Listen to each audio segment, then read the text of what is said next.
শুভেচ্ছা পুনরায়। আমরা পাঠ করছিলাম এবনে গোলাম সামাদের আত্মপরিচয়ের সন্ধানে বই থেকে। আজকের প্রবন্ধ হিন্দু সমাজের গঠন। সাদা মানুষ কালো মানুষকে ঘৃণা করেছে এবং এখনও যে করে না তা নয়। আমাদের দেশে সাদা মানুষ ব্রিটিশ শাসনামলে কালো মানুষকে দেননি তাদের সঙ্গে ট্রেনে এক কামরায় যেতে। মার্কিন যুক্তরাষ্ট্রে কিছুদিন আগেও সাদা মানুষ ও কালো মানুষের মধ্যে ছিল বিরাট ব্যবধান। এমনকি কালো মানুষের গির্জা থেকেছে সাদা মানুষের থেকে পৃথক, অর্থাৎ সাদা মানুষ কালো মানুষ একসঙ্গে বিধাতার কাছে প্রার্থনাও করতে পারেনি। যদিও আবার বলা হয়েছে বিধাতার কাছেই সব মানুষই হলো সমান। সাদা কালোর এই বিরোধকে সাধারণভাবে উল্লেখ করা হয় বর্ণ বৈষম্য হিসেবে। মার্কিন যুক্তরাষ্ট্রে বারাক হোসেন ওবামাই হলেন প্রথম প্রেসিডেন্ট যিনি বিশুদ্ধ সাদা নন।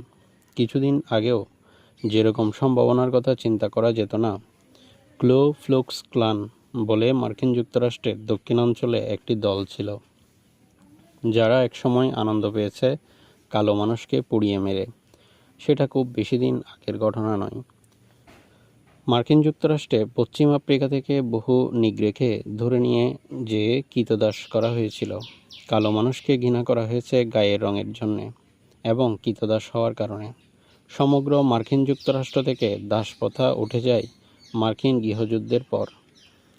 হিন্দু সমাজের গঠন নিয়ে আলোচনা করতে গিয়ে এই কথাগুলো মনে আসে, কারণ হিন্দু সমাজে বিশেষভাবে প্রচলিত ছিল বর্ণাশ্রম ব্যবস্থা। প্রথমে হিন্দু সমাজে বর্ণ ছিল চারটি: ব্রাহ্মণ, ক্ষত্রিয়, বৈশ্য এবং শূদ্র।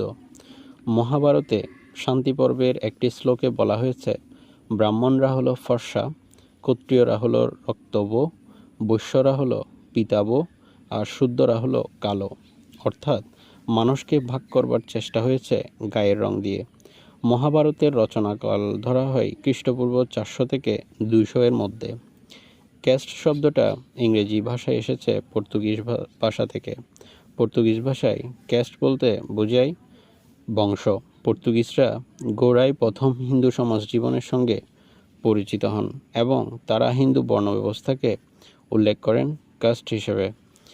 ইংরেজরা পর্তুগিজদের ব্যবহৃত কাস্ট শব্দটি গ্রহণ করেন। এখন আমরা বর্ণাশ্রম ব্যবস্থার চাইতে কাস্ট সিস্টেম কথাটার মাধ্যমে হিন্দু সমাজের কাঠামোকে অনেক সহজে বুঝতে পারি। ধনী গরিবের ব্যবধান সব সমাজে আছে অর্থনৈতিক শ্রম বিভাজন। আর এই শ্রম বিভাজনের কারণে সমাজ জীবনে বড় ছোটর ধারণা। কিন্তু এই শ্রম বিভাজন হিন্দু সমাজে যতটা বংশগত হয়ে দাঁড়ায়, অন্য সমাজে তা হতে পারেনি। তাছাড়া এর সঙ্গে যুক্ত হয়েছে ধর্মীয় ধ্যান ধারণা। মানুষ ইচ্ছা করলেই হিন্দু সমাজে সহজে পেশা পরিবর্তন করতে পারেনি। এখন যে রকম হতে পারে, এক বর্ণের লোক বিবাহ করতে পারেনি আরেক বর্ণের কাউকে। ব্রাহ্মণরা করতেন ধর্ম ও জ্ঞান চর্চা। হিন্দু সমাজে তারা বিবেচিত ছিলেন শ্রেষ্ঠ মানুষ হিসেবে। এরপরে ছিল ক্ষত্রিয়দের স্থান। ক্ষত্রিয়রা যুদ্ধ করতেন, ক্ষেত্র রক্ষা করা ছিল তাদের কাজ। তারা ছিলেন যোদ্ধা শ্রেণী, প্রধানত তারাই চালাতেন রাষ্ট্র। বৈশ্যরা কৃষি ও ব্যবসা বাণিজ্য করতেন।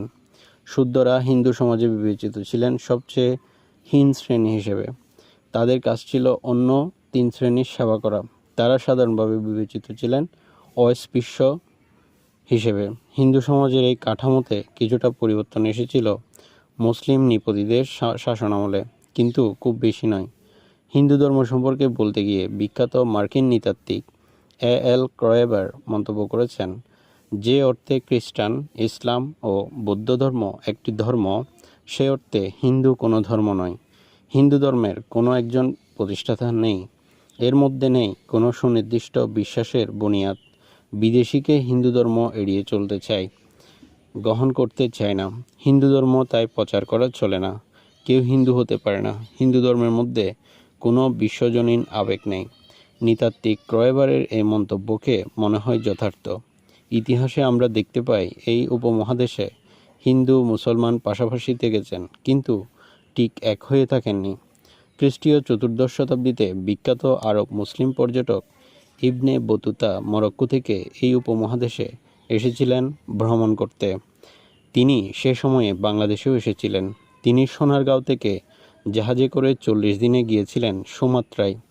তার ভ্রমণ কাহিনী কিতাবুল রয়্যাল থেকে বাংলাদেশ সহ এই উপমহাদেশের সে সময়ের সমাজ ও অর্থনৈতিক জীবন সম্পর্কে অনেক কিছু অবগত হওয়া যায়। তিনি তার ভ্রমণ কাহিনীতে লিখেছেন, তৃষ্ণার্ত মুসলমান পথিক পানি পান করতে চাইলে হিন্দুরা তা প্রদান করে না, কারণ তারা ভাবেন এর ফলে তাদের বাসন অপবিত্র হবে। অর্থাৎ খ্রিস্টীয় 14 শতাব্দীতেও এদেশে ছিল হিন্দু মুসলমান বিরোধ। হঠাৎ করে এটার যে উদ্ভব হয়েছে তা নয়। মুসলমানদের একসময় বলা হতো তুরক। তুরক শব্দটার উদ্ভব ঘটেছে তুর্কি শব্দ থেকে। খ্রিস্টীয় 15 শতাব্দীতে মিথিলার বিখ্যাত কবি বিদ্যাপতি লিখেছেন, হিন্দু তুরকে মিল্লবাস, এক এক ধম্মে ঔক উপহাস, কতহু বাক্য কতহু বেদ, কতহু মিলিমিশ কতহু ছেদ। টানা বাংলায় করলে দাঁড়ায় হিন্দু ও তুরকের বাস কাছাকাছি, কিন্তু একের ধর্ম আর একের কাছে উপহাসের বিষয়। একের বাঙ্গ অপরের হলো বেদ। একের সমাজে আছে মিলিমিশ, কিন্তু অপরের দেখা যায় যথেষ্ট বিভেদ। বিদ্যাপতি মুসলমানদের বলেছেন তুরক। এদেশে মুসলমান সমাজ গড়ে উঠতে থাকে মধ্য এশিয়া থেকে আগত তুর্কি মুসলমানদের নির্ভর করে। তুর্কি আর মুসলমান শব্দ দুটি তাই হয়ে উঠতে চায় সমার্থক। বাংলাদেশের হিন্দু সমাজে বৈশ্য বলে কোনো শ্রেণীর বা বর্ণের পরিচয় পাওয়া যায় না। বাংলাদেশের হিন্দু সমাজে উচ্চবর্ণের হিন্দু বলতে বুঝিয়েছে প্রধানত ব্রাহ্মণ, কায়স্থ ও বৈদ্য।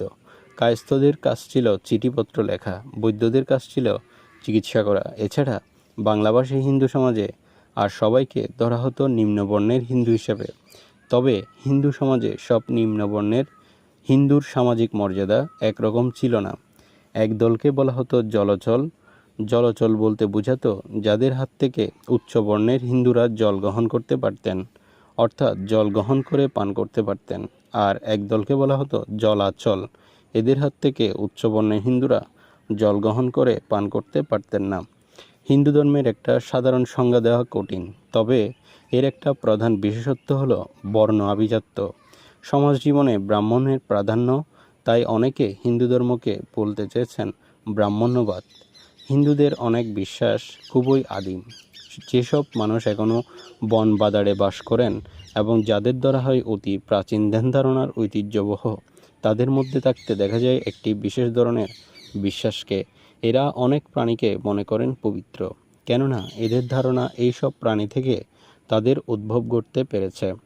এসব প্রাণীকে অথবা তাদের প্রতীককে তারা পবিত্র ভেবে পূজা করেন।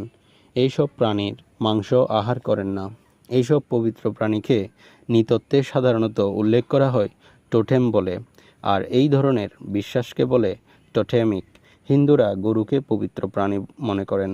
তারা গোমাংস ভক্ষণ করেন না। ব্রিটিশ শাসনামলে হিন্দুরা চান জোর করে গোবধ নিবারণ করতে, যার ফলে বহু স্থলেই হতে পারে হিন্দু মুসলমান দাঙ্গা। এই ধরনের দাঙ্গাকে বলা হতো কাউ কিলিং রাইটস। এই উপমহাদেশে যতগুলো কারণে হিন্দু মুসলিম বৈরতার সৃষ্টি হতে পারে, তার মধ্যে এই গোবধ নিবারণের জন্য সৃষ্ট দাঙ্গা হাঙ্গামা হলো অন্যতম। এখানে উল্লেখ করা যেতে পারে ব্রিটিশ শাসকরাও গোমাংস খেতেন, তবে তারা সাধারণত এদেশের গোমাংস খেতেন না। বিলাত থেকে আমদানিকৃত গোমাংস, প্রধানত ইয়র্কশায়ারি বিফ খেতেন। ভারত এখন স্বাধীন হয়েছে, সে নিজেকে একটি ধর্মনিরপেক্ষ রাষ্ট্র হিসেবে দাবি করে, কিন্তু ভারতের অধিকাংশ প্রদেশে গোমাংস ভক্ষণ আইন করা হয়েছে নিষিদ্ধ। গোভক্তি হয়ে উঠেছে হিন্দু ধর্মের অন্যতম বৈশিষ্ট্য, আর গোমাতা হিন্দুদের নিকট একটা এখনও প্রয়োজনীয়, বিশেষভাবে পূজনীয়। আমাদের কথা হবে পরবর্তী কোনো প্রবন্ধে। ধন্যবাদ সকল।